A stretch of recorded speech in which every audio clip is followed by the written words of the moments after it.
2 ದಶಕಗಳ ಕನಸು 4 ದಶಕಗಳ ಹೋರಾಟ ಈಡೇರಿತು ಬಂಡೆ ಆಸೆ 25 ವರ್ಷಕ್ಕೆ ಎಲೆಕ್ಷನ್ಗೆ ಸ್ಪರ್ಧೆ 29 ವರ್ಷಕ್ಕೆ ಎಂಎಲ್ಎ 32 ವರ್ಷಕ್ಕೆ ಮಿನಿಸ್ಟರ್ ಟ್ರಬಲ್ ಶೂಟರ್ಗೆ ಪಟ್ಟ ಕಟ್ಟಿದ ಹೈಕಮಾಂಡ್ ನನಸಾಯ್ತು ಕನಸು ಇದುವೇ ಹೊತ್ತಿನ ಸ್ಪೆಷಲ್ ಸಿಎಂ ಡಿಕೆ ಸಾಹೇಬ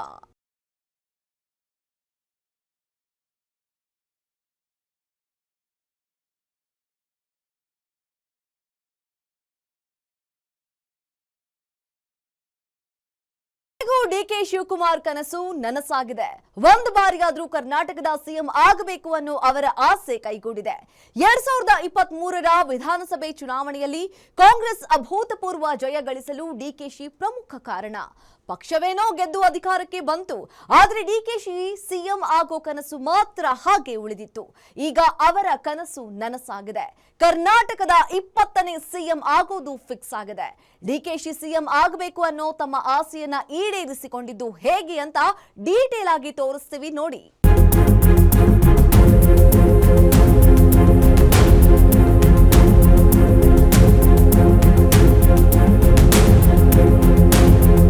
ಡಿಕೆ ಶಿವಕುಮಾರ್ ಕಾಂಗ್ರೆಸ್ ಹೈಕಮಾಂಡ್ ಪಾಲಿನ ಆಪದ್ಬಾಂಧವ ಎಂತಹುದೇ ಕಷ್ಟದ ಪರಿಸ್ಥಿತಿ ಇರಲಿ ಸಮಸ್ಯೆ ಇರಲಿ ಅದನ್ನು ಸುಲಭವಾಗಿ ಬಗೆಹರಿಸುವ ಟ್ರಬಲ್ ಶೂಟರ್ ಕಾಂಗ್ರೆಸ್ ಪಕ್ಷ ಮತ್ತು ಕಾಂಗ್ರೆಸ್ ಫಸ್ಟ್ ಫ್ಯಾಮಿಲಿ ಬೆನ್ನಿಗೆ ಗಟ್ಟಿಯಾಗಿ ನಿಲ್ಲೋ ಬಂಡೆ ಹೀಗೆ ಅಪಾರವಾದ ಪಕ್ಷನಿಷ್ಠೆ ಮತ್ತು ಕಾಂಗ್ರೆಸ್ ಫಸ್ಟ್ ಫ್ಯಾಮಿಲಿಯ ಪಕ್ಕ ಆರಾಧಕರಾಗಿದ್ದರೂ ಡಿಕೆ ಶಿವಕುಮಾರ್ಗೆ ಅಧಿಕಾರ ಅನ್ನೋದು ಸುಲಭವಾಗಿ ಒಲಿದು ಬಂದಿಲ್ಲ ಬಂಗಾರಪ್ಪ ಎಸ್.ಎಂ. ಕೃಷ್ಣ ಸರ್ಕಾರಗಳಲ್ಲಿ ಡಿಕೆಶಿಗೆ ಅಧಿಕಾರ ಸಿಕ್ಕಿತ್ತು ಎಸ್.ಎಂ. ಕೃಷ್ಣ ನಂತರ ಕಾಂಗ್ರೆಸ್ ಪ್ರತಿ ಬಾರಿ ಸರ್ಕಾರ ರಚಿಸಿದಾಗಲೂ ಡಿಕೆಶಿಗೆ ಅಧಿಕಾರ ಅನ್ನೋದು ಸುಲಭವಾಗಿ ಒಲಿದು ಬಂದಿರಲಿಲ್ಲ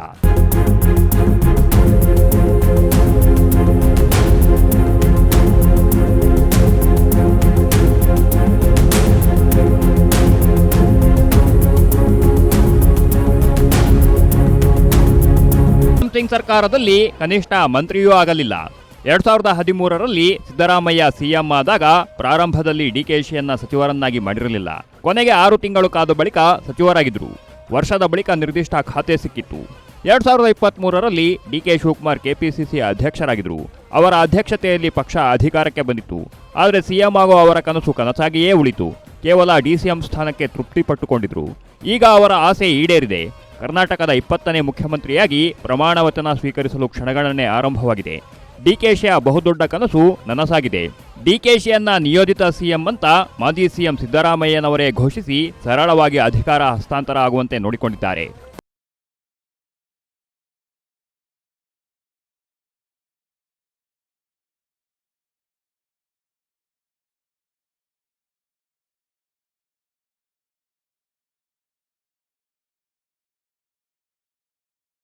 ಕೊನೆಗೂ ಫಲ ನೀಡಿದ 4 ದಶಕಗಳ ಹೋರಾಟ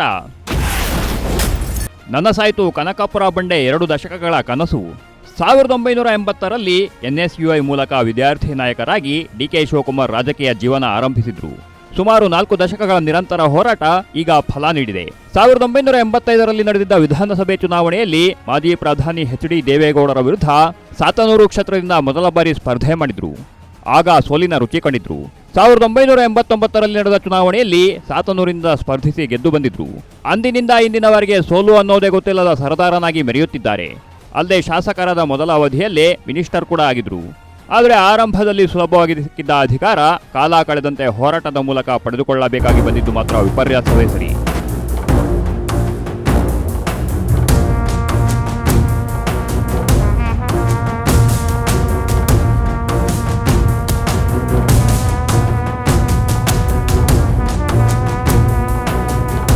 ಹದಿನೇಳರಲ್ಲಿ ಐಟಿ ರೇಡ್ 19ರಲ್ಲಿ ಇಡಿ ಕೇಸ್ ಜೈಲಿಗೆ ಡಿಕೆ ಜೈಲಿನಿಂದ ಹೊರಬರುತ್ತಿದ್ದಂತೆ ಹೆಗಲೇರಿದ ಜವಾಬ್ದಾರಿ 2017ರಲ್ಲಿ ಡಿಕೆಶಿ ವಿರುದ್ಧ ಐಟಿ ರೇಡ್ ನಡೆದಿತ್ತು ಸುಮಾರು 300 ಕೋಟಿ ರೂಪಾಯಿಗೂ ಹೆಚ್ಚು ಅಘೋಷಿತ ಆಸ್ತಿ ಪತ್ತೆಯಾಗಿತ್ತು ಇದಾದ ಸುಮಾರು 2 ವರ್ಷದ ಬಳಿಕ ಅಂದರೆ 2019ರಲ್ಲಿ ಐಟಿ ರೇಡ್ ಆಧರಿಸಿ ಜಾರಿ ನಿರ್ದೇಶನಾಲಯದಲ್ಲಿ ಡಿಕೆಶಿ ವಿರುದ್ಧ ಕೇಸ್ ದಾಖಲಾಗಿತ್ತು ಇದೇ ಕೇಸ್ನಲ್ಲಿ ಸುಮಾರು 1.5 ತಿಂಗಳು ತಿಹಾರ್ ಜೈಲಿನಲ್ಲಿ ಡಿಕೆ ಶಿವಕುಮಾರ್ ಜೈಲುವಾಸ ಅನುಭವಿಸಿದ್ರು ಈ ವೇಳೆ ಕಾಂಗ್ರೆಸ್ನ ಪ್ರಮುಖ ನಾಯಕಿ ಸೋನಿಯಾ ಗಾಂಧಿ ಸ್ವತಃ ತಿಹಾರ್ ಜೈಲಿಗೆ ಭೇಟಿ ನೀಡಿ ಬೆಂಬಲ ಸೂಚಿಸಿದ್ರು ಇಲ್ಲಿಂದ ಮುಂದೆ ಡಿಕೆಶಿಗೆ ಮಹತ್ವದ ಜವಾಬ್ದಾರಿ ಹೊರಿಸಲಾಯಿತು 2020ರಲ್ಲಿ ಕೆಪಿಸಿಸಿ ಅಧ್ಯಕ್ಷ ಪಟ್ಟ ಕಟ್ಟಿ ಪಕ್ಷವನ್ನ ಅಧಿಕಾರಕ್ಕೆ ತರುವ ಹೊಣೆಗಾರಿಕೆ ವಹಿಸಲಾಯಿತು.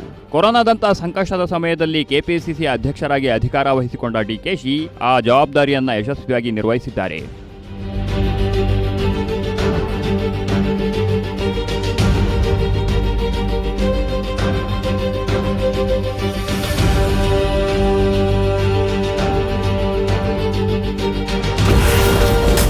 ಕೆಪಿಸಿಸಿ ಅಧ್ಯಕ್ಷರಾಗಿ ಪಕ್ಷ ಸಂಘಟನೆ ಮಾಡಿದ ಬಂಡೆ, ಹೇಳಿದಂತೆ ಪಕ್ಷ ಅಧಿಕಾರಕ್ಕೆ ತಂದ ಟ್ರಬಲ್ ಶೂಟರ್.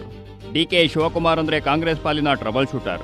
ಪಕ್ಷ ನೀಡುವ ಜವಾಬ್ದಾರಿಯನ್ನ ಎಷ್ಟೇ ಕಷ್ಟ ಬಂದರೂ ಸಮರ್ಥವಾಗಿ ನಿಭಾಯಿಸುವ ಛಾತಿ ಹೊಂದಿರೋ ವ್ಯಕ್ತಿ. ಹೀಗಾಗಿಯೇ ಅವರನ್ನ ಕನಕಪುರದ ಬಂಡೆ ಅಂತ ಕರೀತಾರೆ. ಯಾವುದೇ ಒತ್ತಡ ಇದ್ದರೂ ಅದನ್ನ ತಡೆದುಕೊಳ್ಳೋ ಶಕ್ತಿ ಡಿಕೆಶಿಗಿದೆ. ಇದೇ ರೀತಿ ಡಿಕೆ ಶಿವಕುಮಾರ್ ಕೆಪಿಸಿಸಿ ಅಧ್ಯಕ್ಷರಾದಾಗ ಕಾಂಗ್ರೆಸ್ ಕಾರ್ಯಕರ್ತರು ಉತ್ಸಾಹ ಕಳೆದುಕೊಂಡಿದ್ದರು. 2018ರಲ್ಲಿ ಕಾಂಗ್ರೆಸ್ ಸೋತಿತ್ತು. ಆದರೆ ಜೆಡಿಎಸ್ ಜೊತೆ ಸೇರಿ ಮೈತ್ರಿ ಸರ್ಕಾರ ರಚಿಸಿದ್ರು. ಮೈತ್ರಿ ಸರ್ಕಾರ ಅಧಿಕಾರದಲ್ಲಿ ಹೆಚ್ಚು ದಿನ ಉಳಿಯಲಿಲ್ಲ. ಇದೆಲ್ಲದರಿಂದ ಕಾಂಗ್ರೆಸ್ ಕಾರ್ಯಕರ್ತರು ನಿರಾಸೆ ಅನುಭವಿಸಿದ್ರು. ಅಂತಹ ಸಮಯದಲ್ಲಿ ಡಿಕೆಶಿಗೆ ಕೆಪಿಸಿಸಿ ಅಧ್ಯಕ್ಷರ ಪಟ್ಟ ಕಟ್ಟಲಾಗಿತ್ತು. ಸರ್ಕಾರವನ್ನ ಅಧಿಕಾರಕ್ಕೆ ತರೋ ಟಾಸ್ಕ್ ನೀಡಲಾಗಿತ್ತು.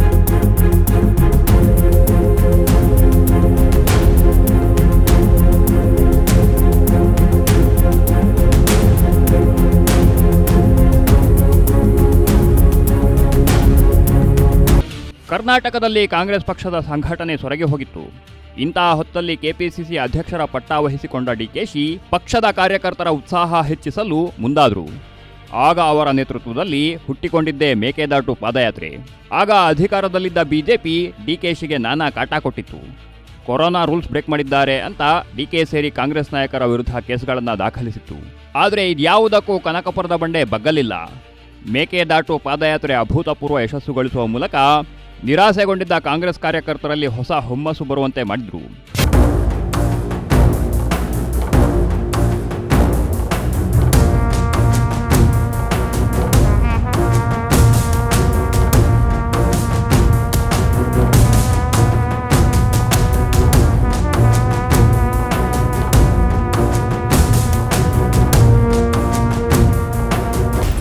ರಾಜ್ಯ ಕಾಂಗ್ರೆಸ್ಗೆ ಬೂಸ್ಟ್ ನೀಡಿದ ಭಾರತ್ ಜೋಡೋ ಹೊಸ ಎನರ್ಜಿಯೊಂದಿಗೆ ಕೈಪಡೆಗೆ ಸಿಕ್ಕಿತ್ತು ಭಾರೀ ಬಲ. ಹಲವು ಅಡೆತಡೆಗಳ ನಡುವೆ ಮೇಕೆದಾಟು ಪಾದಯಾತ್ರೆ ನಡೆಸಿದರು. ಆದರೆ ಕರ್ನಾಟಕದಲ್ಲಿ ಕಾಂಗ್ರೆಸ್ಗೆ ಹೆಚ್ಚು ಬಲ ಬಂದಿದ್ದೇ ಭಾರತ್ ಜೋಡೋ ಯಾತ್ರೆಯಿಂದ. ಬಿಜೆಪಿ ದೇಶವನ್ನ ಒಡೆಯೋ ಪ್ರಯತ್ನ ಮಾಡ್ತಿದೆ. ಹೀಗಾಗಿ ದೇಶದಲ್ಲಿ ಒಗ್ಗಟ್ಟಿನ ಮಂತ್ರ ಪಠಿಸಬೇಕು ಅನ್ನೋ ಗುರಿ ಇಟ್ಟುಕೊಂಡು ಕಾಂಗ್ರೆಸ್ ನಾಯಕ ರಾಹುಲ್ ಗಾಂಧಿ ನೇತೃತ್ವದಲ್ಲಿ ಕನ್ಯಾಕುಮಾರಿಯಿಂದ ಕಾಶ್ಮೀರದವರೆಗೆ ಭಾರತ್ ಜೋಡೋ ಯಾತ್ರೆ ನಡೆಯಿತು. ಕರ್ನಾಟಕ ವಿಧಾನಸಭೆ ಚುನಾವಣೆಗೆ ಕೇವಲ 9 ತಿಂಗಳು ಉಳಿದಿತ್ತು. ಇಂತಹ ಹೊತ್ತಲ್ಲಿ ಕೇರಳದಿಂದ ಕರ್ನಾಟಕಕ್ಕೆ ಎಂಟ್ರಿ ಕೊಟ್ಟಿದ್ದ ರಾಹುಲ್ ನೇತೃತ್ವದ ಭಾರತ್ ಜೋಡೋ ಯಾತ್ರೆ ಅದ್ಯಾವ ಮಟ್ಟಿಗೆ ಕಾಂಗ್ರೆಸ್ಗೆ ಬಲ ತಂತು ಅಂದ್ರೆ ಉತ್ಸಾಹವನ್ನೇ ಕಳೆದುಕೊಂಡಿದ್ದ ಕಾರ್ಯಕರ್ತರಿಗೆ ಹೊಸ ಹುಮ್ಮಸ್ಸು ತಂದಿತ್ತು. ಇದು ಕಾಂಗ್ರೆಸ್ಗೆ ಹೊಸ ಎನರ್ಜಿ ನೀಡಿತ್ತು.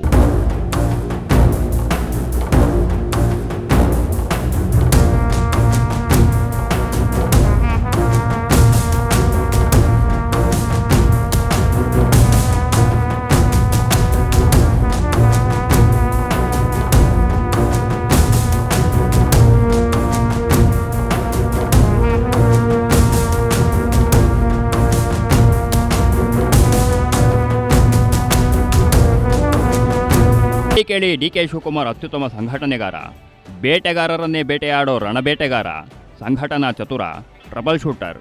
ಕನಕಪುರ ಬಂಡೆ ತಮಗೆ ನೀಡಿದ ಕೆಲಸವನ್ನ ಅಚ್ಚುಕಟ್ಟಾಗಿ ನಿಭಾಯಿಸುವ ವ್ಯಕ್ತಿ. ಇಂತಹ ವ್ಯಕ್ತಿಗೆ ಪಕ್ಷ ಕಟ್ಟುವ ಮಹತ್ವದ ಜವಾಬ್ದಾರಿ ನೀಡಲಾಗಿತ್ತು. ಇದನ್ನ ಯಶಸ್ವಿಯಾಗಿ ನಿಭಾಯಿಸಿದ ಡಿಕೆಶಿ ವ್ಯಕ್ತಿ ಪೂಜೆ ಬಿಟ್ಟು ಪಕ್ಷ ಪೂಜೆ ಮಾಡಿ ಅಂತ ಕರೆ ನೀಡಿದ್ರು. ವೈಯಕ್ತಿಕ ಹಿತಾಸಕ್ತಿಗಳನ್ನು ಬದಿಗಿಟ್ಟು ಪಕ್ಷವನ್ನ ಅಧಿಕಾರಕ್ಕೆ ತರಲು ಶ್ರಮಿಸಿ ಅಂತ ಹೇಳಿದ್ರು. ಯಾರೋ ಮಾಡ್ತಾರೆ ಅಂತ ನಿರೀಕ್ಷೆ ಮಾಡೋದನ್ನ ಬಿಟ್ಟು ತಾವೇ ಸ್ವತಃ ಮುಂದೆ ನಿಂತು ಪಕ್ಷ ಕಟ್ಟಿದ್ರು. ಇದೆಲ್ಲದರ ಪರಿಣಾಮ 2023ರ ವಿಧಾನಸಭೆ ಚುನಾವಣೆಯಲ್ಲಿ ಕಾಂಗ್ರೆಸ್ ಅಭೂತಪೂರ್ವ ಗೆಲುವು ಸಾಧಿಸಿತ್ತು. ಕಾಂಗ್ರೆಸ್ ಅಧಿಕಾರಕ್ಕೆ ಬರಲು ಡಿಕೆಶಿ ಪಟ್ಟ ಶ್ರಮವನ್ನು ವರ್ಣಿಸಲು ಸಾಧ್ಯವಾಗಲ್ಲ. 2023ರ ವಿಧಾನಸಭೆ ಫಲಿತಾಂಶ ಡಿಕೆಶಿಯ ತಾಕತ್ತು ಅನಾವರಣಗೊಳಿಸಿತ್ತು ಅಂದ್ರೆ ತಪ್ಪಾಗಲಿಲ್ಲ.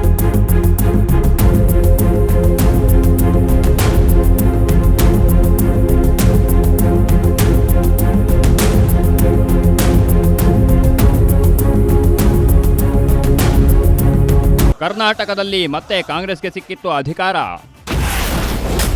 ಹೈಕಮಾಂಡ್ ಬಳಿ ಪ್ರತಿಫಲ ಕೇಳಿದ್ದ ಆಪದ್ಬಾಂಧವ 2023ರ ವಿಧಾನಸಭೆ ಚುನಾವಣೆಯಲ್ಲಿ ಕಾಂಗ್ರೆಸ್ ಯಾರೂ ಊಹಿಸದ ರೀತಿ 136 ಸ್ಥಾನಗಳಲ್ಲಿ ಗೆದ್ದು ಭರ್ಜರಿ ಬಹುಮತ ಗಳಿಸಿತ್ತು.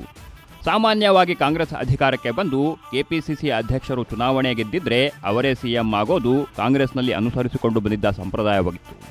2023ರಲ್ಲಿ ಕಾಂಗ್ರೆಸ್ ಅಧಿಕಾರಕ್ಕೆ ಬಂದಿತು. ಕೆಪಿಸಿಸಿ ಅಧ್ಯಕ್ಷ ಡಿಕೆ ಶಿವಕುಮಾರ್ 1 ಲಕ್ಷಕ್ಕೂ ಅಧಿಕ ಮತಗಳಿಂದ ಗೆದ್ದಿದ್ರು. ಆದರೆ ಸಿಎಂ ಆಗೋ ಆಸೆ ಮಾತ್ರ ಈಡೇರಲಿಲ್ಲ. ಯಾಕಂದರೆ ವಿಪಕ್ಷ ನಾಯಕ ಸಿದ್ದರಾಮಯ್ಯ ಕೂಡ ಸಿಎಂ ಆಕಾಂಕ್ಷಿಯಾಗಿದ್ದರು. 2023ರ ಚುನಾವಣೆಯಲ್ಲಿ ಕಾಂಗ್ರೆಸ್ ಗೆಲುವಿಗೆ ಡಿಕೆಶಿ ಎಷ್ಟು ಶ್ರಮಿಸಿದ್ರೋ ಸಿದ್ದರಾಮಯ್ಯ ಕೂಡ ಅಷ್ಟೇ ಶ್ರಮಿಸಿದ್ರು. ಹೀಗಾಗಿ ಹೈಕಮಾಂಡ್ಗೆ ಯಾರನ್ನ ಸಿಎಂ ಮಾಡಬೇಕು ಅನ್ನೋ ಗೊಂದಲ ಶುರುವಾಗಿತ್ತು.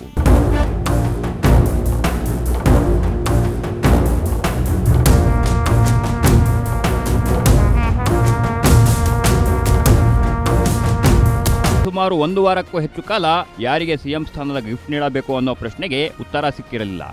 ಸುಮಾರು 1 ವಾರಕ್ಕೂ ಹೆಚ್ಚು ಕಾಲ ಹೈಕಮಾಂಡ್ ನಾಯಕರು ಇಬ್ಬರ ಜೊತೆಗೂ ಮೀಟಿಂಗ್ ಮೇಲೆ ಮೀಟಿಂಗ್ ಮಾಡಿದ್ರು. ನಿಮಗೆ ಸಿಎಂ ಸ್ಥಾನದ ಗಿಫ್ಟ್ ನೀಡ್ತಾರಾ ಅಂತ ಕೇಳಿದ್ದಕ್ಕೆ ಡಿಕೆಶಿ ಮಾರ್ಮಿಕವಾಗಿ ಉತ್ತರಿಸಿದ್ರು. ಕೂಲಿ ಮಾಡಿದ್ದೇನೆ, ಅದಕ್ಕೆ ಪ್ರತಿಫಲ ಕೇಳ್ತಿದ್ದೇನೆ ಅಂತ ಹೇಳೋ ಮೂಲಕ ನನಗೆ ಸಿಎಂ ಪಟ್ಟ ಕಟ್ಟಿ ಅಂತ ಹೈಕಮಾಂಡ್ ಮೇಲೆ ಒತ್ತಡ ಹೇರಿದ್ರು. ಆದರೆ ಹೈಕಮಾಂಡ್ ಡಿಸಿಎಂ ಪಟ್ಟ ನೀಡಿ ಸಮಾಧಾನ ಮಾಡಿತು. ಹೀಗಾಗಿ ಡಿಕೆಶಿಯ ಸಿಎಂ ಕನಸು ಕನಸಾಗಿಯೇ ಉಳಿತು. ಆದರೆ ಇದೇ ಅವಧಿಯಲ್ಲಿ ಖಂಡಿತವಾಗಿ ಸಿಎಂ ಆಗೇ ಆಗ್ತೀನಿ ಅನ್ನೋ ಭರವಸೆ ಸಿಕ್ಕಿತ್ತು. ಹೀಗಾಗಿ ಸಮಾಧಾನದಿಂದ ತಮಗೆ ಸಿಕ್ಕ ಸ್ಥಾನಮಾನವನ್ನ ಸಂತೋಷದಿಂದ ಸ್ವೀಕರಿಸಿದ್ರು.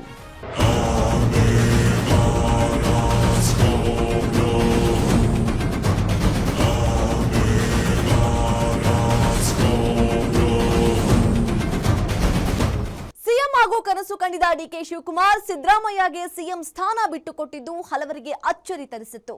ಆದ್ರೆ ಆಗಲೇ ಡಿಕೆಶಿ ಮುಂದೆ ತಮಗೆ ಅಡ್ಡಗಾಲಾಗೋ ನಾಯಕರಿಗೆ ಚೆಕ್ ಮೇಟ್ ಇಟ್ಟಿದ್ರು. ಸಿದ್ದರಾಮಯ್ಯಗೆ ಸಿಎಂ ಸ್ಥಾನ ಬಿಟ್ಟು ಕೊಡ್ತೀನಿ, ಯಾವುದೇ ಕಾರಣಕ್ಕೂ ತಮ್ಮ ಜೊತೆಗೆ ಇನ್ಯಾರನ್ನು ಡಿಸಿಎಂ ಮಾಡಬಾರದು ಅನ್ನೋ ಕಂಡೀಷನ್ ಇಟ್ಟಿದ್ರು. ಈ ಮೂಲಕ ನಾಯಕತ್ವ ಬದಲಾವಣೆ ವಿಚಾರ ಬಂದಾಗ ಮತ್ತೊಮ್ಮೆ ಸಿಎಂ ಸ್ಥಾನ ತಪ್ಪದಂತೆ ಎಚ್ಚರಿಕೆ ವಹಿಸಿದ್ರು. 2023ರಲ್ಲಿ ಪಕ್ಷ ಅಧಿಕಾರಕ್ಕೆ ಬಂದರೂ ಸಿಎಂ ಆಗೋ ಡಿಕೆಶಿ ಆಸೆ ಈಡೇರಲಿಲ್ಲ. ಡಿಸಿಎಂ ಸ್ಥಾನಕ್ಕೆ ತೃಪ್ತಿ ಪಟ್ಕೊಳ್ಬೇಕಾಗಿ ಬಂದಿತ್ತು. ಡಿಸಿಎಂ ಸ್ಥಾನ ನೀಡಿ ಹೈಕಮಾಂಡ್ ಡಿಕೆ ಶಿವಕುಮಾರ್ಗೆ ಸಮಾಧಾನ ಪಡಿಸಿದೆ ಅಂತ ಬಹುತೇಕರು ಅಂದ್ಕೊಂಡಿದ್ರು. ಆದ್ರೆ ಡಿಕೆ ಶಿವಕುಮಾರ್ ಸಿಎಂ ಪಟ್ಟ ಬಿಟ್ಟು ಕೊಡುವ ವೇಳೆಗೆ ಒಂದು ಕಂಡೀಷನ್ ಹಾಕಿದ್ರು. ಯಾವುದೇ ಕಾರಣಕ್ಕೂ ತಮ್ಮ ಜೊತೆಗೆ ಮತ್ತೊಬ್ಬರನ್ನ ಡಿಸಿಎಂ ಮಾಡಬಾರದು ಅಂದಿದ್ರು. ಈ ಮೂಲಕ ಮುಂದೆ ಸಿಎಂ ಆಗಲು ಯಾರು ಅಡ್ಡಲಾಗದಂತೆ ನೋಡಿಕೊಂಡಿದ್ರು.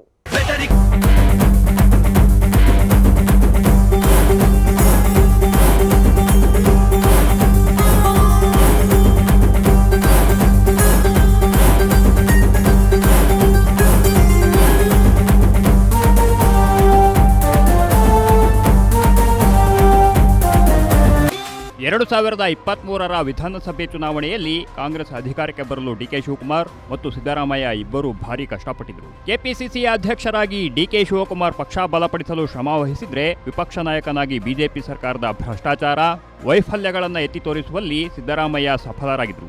ಹೀಗೆ ಇಬ್ಬರು ಮಾಸ್ ಲೀಡರ್ಗಳ ನೆರವಿನಿಂದ ಕರ್ನಾಟಕದಲ್ಲಿ ಸರ್ಕಾರ ರಚನೆ ಮಾಡಲು ಕಾಂಗ್ರೆಸ್ ಯಶಸ್ವಿಯಾಗಿತ್ತು. ಆದರೆ ಯಾರನ್ನ ಸಿಎಂ ಮಾಡಬೇಕು ಅನ್ನೋದು ಹೈಕಮಾಂಡ್ಗೆ ತಲೆನೋವಾಗಿ ಪರಿಣಮಿಸಿತ್ತು. ಒಬ್ಬರಿಗೆ ಮಣೆ ಹಾಕಿ ಇನ್ನೊಬ್ಬರನ್ನ ಕಡೆಗಣಿಸಿದ್ರೆ ಪಕ್ಷಕ್ಕೆ ಹಿನ್ನಡೆಯಾಗುತ್ತೆ ಅಂತ ಗೊತ್ತಾಗಿತ್ತು. ಡಿಕೆಗೆ ಡಿಸಿಎಂ ಪಟ್ಟ ಕಟ್ಟಿ ಸಿದ್ದರಾಮಯ್ಯರನ್ನ ಸಿಎಂ ಮಾಡಿದ್ರು. ಇದಕ್ಕೆ ಡಿಕೆ ಸುಲಭವಾಗಿ ಒಪ್ಪಿರಲಿಲ್ಲ. ಅದಕ್ಕೆ ಅವರದ್ದೇ ಆದ ಕಂಡೀಷನ್ ಹಾಕಿದ್ರು. ಆಗ ಹೊಸದೊಂದು ಸೂತ್ರ ಚಾಲ್ತಿಗೆ ಬಂದಿತು.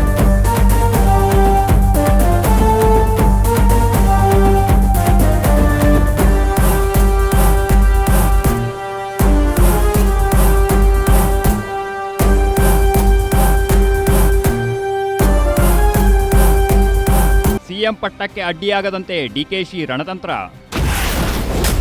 ಹೈಕಮಾಂಡ್ ಎದುರು ಡಿಕೆ ಇಟ್ಟಿದ್ರು ಕಂಡೀಷನ್. ಪಕ್ಷ ತುಂಬಾ ಸಂದಿಗ್ಧ ಸ್ಥಿತಿಯಲ್ಲಿದ್ದಾಗ ಕೆಪಿಸಿಸಿ ಅಧ್ಯಕ್ಷರಾಗಿ ಜವಾಬ್ದಾರಿ ಸ್ವೀಕರಿಸಿದ ಡಿಕೆ ಶಿವಕುಮಾರ್ ಪಕ್ಷ ಸಂಘಟನೆಗೆ ಹೆಚ್ಚು ಒತ್ತು ನೀಡಿದರು. ಆ ಬಣ, ಈ ಬಣ, ಇನ್ನೊಂದು ಬಣ, ಮತ್ತೊಂದು ಬಣ ಅನ್ನೋ ಬಣಬಡಿದಾಟ ಅಂತ್ಯ ಮಾಡಲು ಹೆಚ್ಚು ಆದ್ಯತೆ ನೀಡಿದರು. ಇದೇ ಕಾರಣಕ್ಕೆ ಕಾಂಗ್ರೆಸ್ ವಿಧಾನಸಭೆ ಚುನಾವಣೆಯಲ್ಲಿ ವಿಜಯದುಂದುಭಿ ಮೊಳಗಿಸಿತ್ತು. ಇಷ್ಟೆಲ್ಲ ಕಷ್ಟಪಟ್ಟು ಪಕ್ಷವನ್ನ ಅಧಿಕಾರಕ್ಕೆ ತಂದಿದ್ದ ಕನಕಪುರ ಬಂಡೆ ಸುಲಭವಾಗಿ ಡಿಸಿಎಂ ಸ್ಥಾನಕ್ಕೆ ತೃಪ್ತಿ ಪಟ್ಟುಕೊಂಡಿರಲಿಲ್ಲ. ಇದೇ ಅವಧಿಯಲ್ಲಿ ಸಿಎಂ ಆಗೋ ಭರವಸೆ ನೀಡಿ ಅನ್ನೋ ಕಂಡೀಷನ್ ಇಟ್ಟಿದ್ರು. ಅಲ್ಲದೆ ತಮ್ಮ ಜೊತೆ ಇನ್ನೊಬ್ಬರು ಡಿಸಿಎಂ ಆಗಲು ಒಪ್ಪಿರಲಿಲ್ಲ. ಈ ಮೂಲಕ ಮುಂದಿನ ದಿನಗಳಲ್ಲಿ ಸಿಎಂ ಸ್ಥಾನಕ್ಕೆ ಬೇರೊಬ್ಬ ಪ್ರತಿಸ್ಪರ್ಧಿ ಹುಟ್ಟಿಕೊಳ್ಳದಂತೆ ರಣತಂತ್ರ ರೂಪಿಸಿದ್ರು.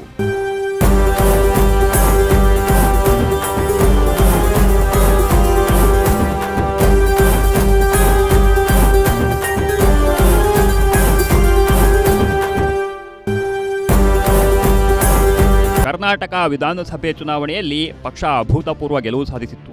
ಆಗ ದೆಹಲಿ ಹೈಕಮಾಂಡ್ ನಾಯಕರಿಗೆ ಯಾರನ್ನ ಸಿಎಂ ಮಾಡಬೇಕು ಅನ್ನೋ ಗೊಂದಲ ಶುರುವಾಗಿತ್ತು. ಸುಮಾರು ವಾರಕ್ಕೂ ಹೆಚ್ಚು ಕಾಲ ಹೈಕಮಾಂಡ್ ನಾಯಕರು ಇಬ್ಬರ ಜೊತೆಗೆ ಚರ್ಚೆ ನಡೆಸಿದ್ರು. ಇಬ್ಬರ ಮನವೊಲಿಕೆ ಮಾಡಲು ಮುಂದಾಗಿದ್ರು. ಆದರೆ ಕೈಗೆ ಬಂದ ತುತ್ತು ಕಳೆದುಕೊಳ್ಳೋಕೆ ಡಿಕೆಶಿ ಸಿದ್ಧವಾಗಿರಲಿಲ್ಲ. ಆಗ ಹೈಕಮಾಂಡ್ ಪವರ್ ಶೇರಿಂಗ್ ಸೂತ್ರ ಮುಂದಿಟ್ಟಿತ್ತು. ಮೊದಲ ಅವಧಿಗೆ ಸಿದ್ದರಾಮಯ್ಯ, ಎರಡನೇ ಅವಧಿಗೆ ಡಿಕೆಶಿ ಸಿಎಂ ಅನ್ನೋ ತಂತ್ರ ರೂಪಿಸಿತ್ತು. ಇದಕ್ಕೆ ಡಿಕೆ ಕೂಡ ಒಪ್ಪಿದ್ರು. ಹೀಗಾಗಿ ಆರಂಭದಿಂದಲೂ ಪವರ್ ಶೇರಿಂಗ್ ಭಾರಿ ಸದ್ದು ಮಾಡಿತ್ತು. ಅಲ್ಲದೆ ಸಿದ್ದರಾಮಯ್ಯ ಸಿಎಂ ಆದ ಮೊದಲ ದಿನದಿಂದಲೇ ನಾಯಕತ್ವ ಬದಲಾವಣೆ ಚರ್ಚೆ ಶುರುವಾಗಿತ್ತು.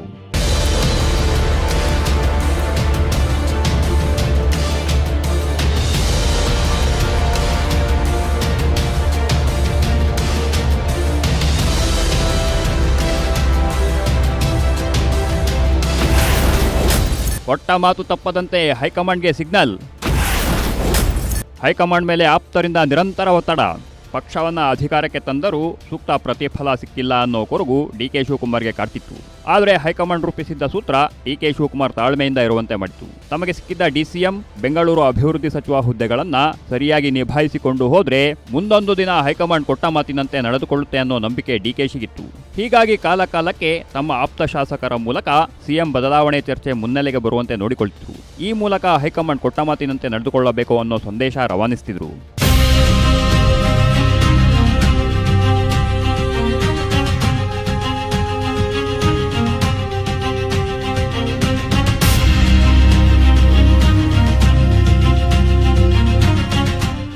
ಸಿಎಂ ಬದಲಾವಣೆ ವಿಚಾರದಲ್ಲಿ ಡಿಕೆ ಶಿವಕುಮಾರ್ ನೇರವಾಗಿ ಎಂದೂ ಮಾತನಾಡಿರಲಿಲ್ಲ.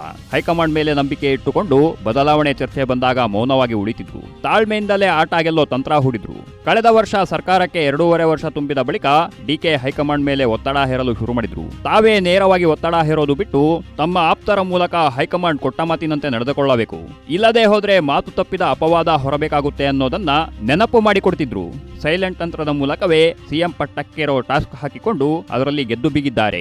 ಯಾರಿವ ಯಾರಿವ ಯಾರಿವ ಸೋಲಿಲ್ಲದ ಸರದಾರ ಇವ, ಬಡವರ ಮನೆಯ ಬೆಳಕಿವ, ಊರಿಗೆ ಹೆಮ್ಮೆಯನ್ನು ತರುವವ, ಅನ್ಯಾಯ ಕಂಡರೆ ಎದುರಿಸುವ ಇವ, ನ್ಯಾಯದ ಬೆಳಕಲ್ಲೇ ಜೀವಿಸುವ. ಪಕ್ಷ ನಿಷ್ಠೆ ಮೆರೆದು ಸಿಎಂ ಸ್ಥಾನಕ್ಕೇರಿದ ಶಿವಕುಮಾರ್, ಡಿಕೆಶಿ ಆಸೆ ಈಡೇರಿಸಿದ ಸೋನಿಯಾ, ಪ್ರಿಯಾಂಕಾ. ಡಿಕೆ ಶಿವಕುಮಾರ್ ಆರಂಭದಿಂದಲೂ ಕಾಂಗ್ರೆಸ್ ಪಕ್ಷದಲ್ಲಿ ಬೆಳೆದವರು. ಎಂತಹ ಕಷ್ಟದ ಸನ್ನಿವೇಶ ಬಂದಾಗಲೂ ಕಾಂಗ್ರೆಸ್ ಬಿಟ್ಟು ಹೋಗುವ ನಿರ್ಧಾರ ಕೈಗೊಂಡಿರಲಿಲ್ಲ. ಐಟಿ ರೇಡ್, ಇಡಿ ಕೇಸ್ ಆದಾಗಲೂ ಎದೆಗುಂದಿರಲಿಲ್ಲ. ಕಾಂಗ್ರೆಸ್ ಬಿಟ್ಟು ಬಂದ್ರೆ ಸಿಎಂ ಮಾಡೋ ಆಫರ್ ಕೂಡ ತಿರಸ್ಕರಿಸಿದರು. ಡಿಕೆಶಿ ಪಕ್ಷ ನಿಷ್ಠೆಯನ್ನ ಪ್ರಶ್ನೆ ಮಾಡುವಂತೆಯೇ ಇಲ್ಲ. ಈಗ ಇದೇ ಅವರ ಕನಸು ನನಸಾಗಲು ಕಾರಣವಾಗಿದೆ. ಜೊತೆಗೆ ಕಾಂಗ್ರೆಸ್ ಫಸ್ಟ್ ಫ್ಯಾಮಿಲಿ ಬಗ್ಗೆ ಅಪಾರ ನಿಷ್ಠೆ ಇದೆ. ಒಂದು ಹಂತಕ್ಕೆ ರಾಹುಲ್ ಗಾಂಧಿ ಡಿಕೆಶಿ ಕೈ ಬಿಡುವ ಲಕ್ಷಣಗಳು ಕಂಡುಬಂದಿದ್ವು. ಆದರೆ ಸೋನಿಯಾ ಮತ್ತು ಪ್ರಿಯಾಂಕಾ ಡಿಕೆಶಿಗೆ ಕೊಟ್ಟ ಮಾತು ಉಳಿಸಿಕೊಳ್ಳುವಂತೆ ರಾಹುಲ್ ಮನವೊಲಿಸಿದ್ರು. ಈ ಮೂಲಕ ಡಿಕೆಶಿಯ ಸಿಎಂ ಆಗೋ ಆಸೆ ಈಡೇರುವಂತೆ ಮಾಡಿದ್ದಾರೆ. ಪಕ್ಷವನ್ನ ಅಧಿಕಾರ ತಂದ ಇಬ್ಬರಿಗೂ ಸಮಪಾಲು ಸಮಬಾಳು ಸಿಗುವಂತೆ ಹೈಕಮಾಂಡ್ ನಡೆದುಕೊಂಡಿದೆ.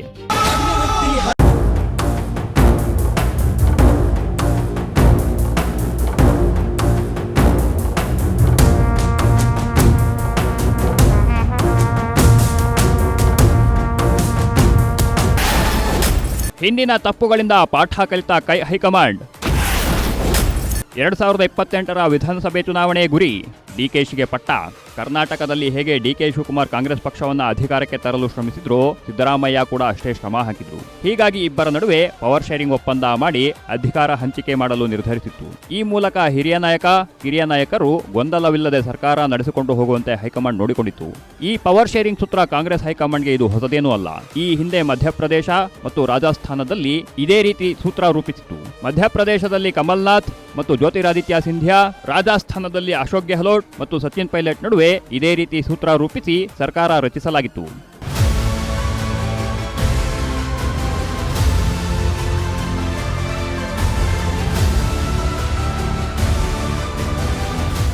ಮಧ್ಯಪ್ರದೇಶ ಮತ್ತು ರಾಜಸ್ಥಾನದಲ್ಲಿ ಹಿರಿಯ ನಾಯಕರಾದ ಜ್ಯೋತಿರಾದಿತ್ಯ ಸಿಂಧಿಯಾ ಮತ್ತು ಸಚಿನ್ ಪೈಲಟ್ಗೆ ಕೊಟ್ಟ ಮಾತು ಉಳಿಸಿಕೊಳ್ಳುವಲ್ಲಿ ಹೈಕಮಾಂಡ್ ವಿಫಲವಾಗಿತ್ತು. ಜ್ಯೋತಿರಾದಿತ್ಯ ಸಿಂಧಿಯಾ ಮತ್ತು ಸಚಿನ್ ಪೈಲಟ್ ಇಬ್ಬರು ರಾಹುಲ್ ಗಾಂಧಿಯ ಅತ್ಯಾಪ್ತರಾಗಿದ್ದರು. ಆದರೆ ಕೊಟ್ಟ ಮಾತು ಉಳಿಸಿಕೊಳ್ಳದ ಕಾರಣ ಜ್ಯೋತಿರಾದಿತ್ಯ ಸಿಂಧಿಯಾ ಕಾಂಗ್ರೆಸ್ ತೊರೆದು ಬಿಜೆಪಿ ಸೇರಿ ಕೇಂದ್ರ ಸಚಿವರಾಗಿದ್ದಾರೆ. ಸಚಿನ್ ಪೈಲಟ್ ಕೂಡ ಬಂಡಾಯ ಎದ್ದಿದ್ರು. ಆದರೆ ಅವರ ಮನವೊಲಿಸಿ ಪಕ್ಷದಲ್ಲಿಯೇ ಉಳಿಸಿಕೊಳ್ಳಲಾಗಿದೆ.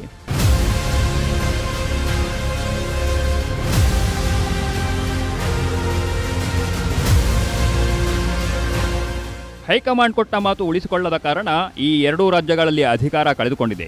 ಇದರಿಂದ ಕಾಂಗ್ರೆಸ್ ಹೈಕಮಾಂಡ್ ಪಾಠ ಕಲಿತಂತೆ ಕಾಣ್ತಿದೆ. ಒಂದು ವೇಳೆ ಡಿಕೆಶಿಯನ್ನ ಸಿಎಂ ಮಾಡದೆ ಹೋದ್ರೆ ಕರ್ನಾಟಕದ ಪ್ರಬಲ ಸಮುದಾಯಗಳಲ್ಲಿ ಒಂದಾದ ಒಕ್ಕಲಿಗರು ಪಕ್ಷದಿಂದ ದೂರ ಸರಿಯೋ ಆತಂಕ ಕಾಡ್ತಿತ್ತು. ಈಗಾಗಲೇ ಕರ್ನಾಟಕದ ಪ್ರಬಲ ಸಮುದಾಯಗಳಲ್ಲಿ ಒಂದಾದ ವೀರಶೈವ ಲಿಂಗಾಯತರು ಪಕ್ಷದಿಂದ ದೂರ ಸರಿದಿದ್ದಾರೆ. ಈಗ ಒಕ್ಕಲಿಗರು ದೂರವಾದ್ರೆ ಕಾಂಗ್ರೆಸ್ ಪಕ್ಷಕ್ಕೆ ಮುಳುಗು ನೀರಾಗುತ್ತೆ ಅನ್ನೋ ಕಾರಣಕ್ಕೆ ಈ ನಿರ್ಧಾರ ತೆಗೆದುಕೊಂಡಿದ್ದಾರೆ ಅಂತ ಹೇಳಲಾಗ್ತಿದೆ. ಕಾರಣಗಳು ಏನೇ ಇದ್ದರೂ ಸಹ ಕರ್ನಾಟಕದ 20ನೇ ಮುಖ್ಯಮಂತ್ರಿಯಾಗಿ ಡಿಕೆ ಶಿವಕುಮಾರ್ ಪ್ರಮಾಣ ವಚನ ಸ್ವೀಕರಿಸಲಿದ್ದಾರೆ. ಈ ಮೂಲಕ ಡಿಕೆ ಶಿವಕುಮಾರ್ ಕಂಡಿದ್ದ ಜೀವಮಾನದ ಕನಸು ಈಡೇರಿದ್ದು ಸಿಎಂ ಆಗಿ ಅವರು ಹೇಗೆ ಅಧಿಕಾರ ನಡೆಸ್ತಾರೆ ಅನ್ನೋದನ್ನ ಕಾದು ನೋಡಬೇಕಿದೆ.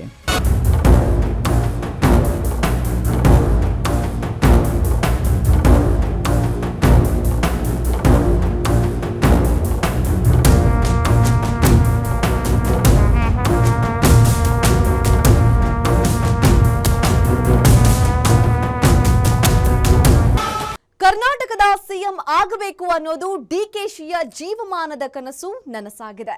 ಮೊದಲ ಬಾರಿ ಶಾಸಕರಾದ ಸಚಿವರಾಗಿದ್ದ ಡಿಕೆಶಿ ಎಸ್ಎಂ ಕೃಷ್ಣ ಸರ್ಕಾರದಲ್ಲಿ ಹಿರಿಯರನ್ನ ಹಿಂದಿಕ್ಕಿ ನಂಬರ್ 2 ಆಗಿದ್ರು. ಆಗಿನಿಂದಲೇ ಸಿಎಂ ಆಗಬೇಕು ಅನ್ನೋ ಅವರ ಆಸೆ ಇನ್ನಷ್ಟು ಹೆಚ್ಚಾಗಿತ್ತು. ಈಗ ಕೊನೆಗೂ ಅದು ನಿಜವಾಗಿದ್ದು ಕರ್ನಾಟಕದ 20ನೇ ಸಿಎಂ ಆಗಿ ಡಿಕೆಶಿ ಪ್ರಮಾಣ ಸ್ವೀಕರಿಸಲು ಯಾವ ಅಡೆತಡೆ ಇಲ್ಲವಾಗಿದೆ. ಸಿದ್ದರಾಮಯ್ಯ ಸಿಎಂ ಸ್ಥಾನಕ್ಕೆ ರಾಜೀನಾಮೆ ಘೋಷಿಸಿ ಡಿಕೆಶಿ ನೆಕ್ಸ್ಟ್ ಸಿಎಂ ಅಂತ ಹೇಳಿ ಡಿಕೆಶಿ ಆಸೆ ಈಡೇರಿಸಿದ್ದಾರೆ.